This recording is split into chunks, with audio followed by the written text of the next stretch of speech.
There's a new pirate adventure on the horizon, Skull and Bones, and its port of origin is Ubisoft Singapore. Just to be able to tell people, hey, I'm working on a pirate game, and it's the pirate game we've always dreamed about. We've always dreamed of playing this game. That resonates with a lot of us that really have dreamed about making the ultimate pirate game. Nobody ever played pirate by themselves. While working on Black Flag, at the end of it, we tried to put two players together, and it was just amazing. Like that very simple experience, just two ships with those great cannons, all that firepower that you give to the player, and you blow everything. That was just super cool. We already knew that something great could come out of that. We're not making Black Flag 2.0, we're making our own game, but we really went to school on what we've done in the past. In this video, you'll learn what it takes to become a pirate kingpin, how you'll craft your fleet to aid your allies and loot your enemies, why the Indian Ocean is the true home of piracy, and how the team's experience and expertise from working on Assassin's Creed 4 Black Flag inspired them to embark on this ambitious new journey.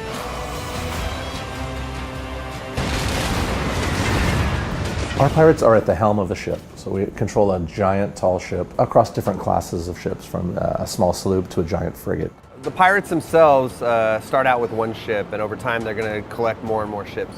And that gives them lots of, like I said, play style options and ways to take on their enemies. The other thing that it gives them a chance to do is to start to develop strengths in combat and PvP with and against other players. One of our very interesting class that we have today is a Sharpshooter. Basically, it's a long gun that is on a very small ship that doesn't have a lot of defense, but can shoot very, very far, extremely strong. And we also have the frigate, which is able to basically sponge up damage. And it's very deadly when it gets its broadsides zeroed in on its target. So our vision for our classes and our ship types is very similar to traditional RPG archetypes. So we want players to have a familiar system that they understand from playing other games and other genres. We want to give the players opportunities to have lots of these different ships, so I can, depending on my situation, switch between my ships to support my teammates or support my friends, or to betray my friend or betray my former ally. The combat that we wanted to bring was multi-dimensional, and one of the strong dimensions is the positioning.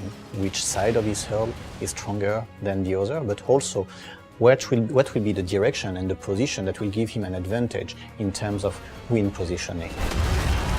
The pivotal breakthrough for the experience of navigation and combat in Skull and Bones is using the wind and the ocean itself. And for us, wind is that tactical layer that lays on top of our systemic ocean.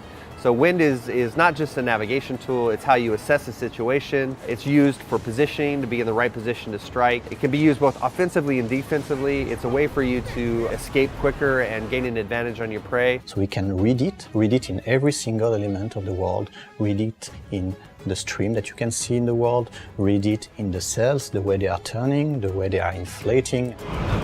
The ability to position your ship so that you can bring your weapons to bear, and all kinds of different weapons, from mortars to rockets to cannons. There are a lot of key things that you have to juggle. You have the ability to go up to the crow's nest. You have a much wider FOV, almost a 360-degree if you go around view of the environment. That helps you make decisions using the wind, the environment, and the position of your target. Position fixed! Open fire! So when you're constantly learning the abilities of your ship, compounded by the weaknesses of your target, you're even able to become a more deadly predator. We want players to feel powerful, but not all of the factions are toothless. So when the player encounters these factions, he'll have to make those decisions. Is it a target I can take on by myself? Is it something where I've got to take down using my friends? I've got to call some of my buddies and my gang and bring them online with me, or I'm not going to have a chance.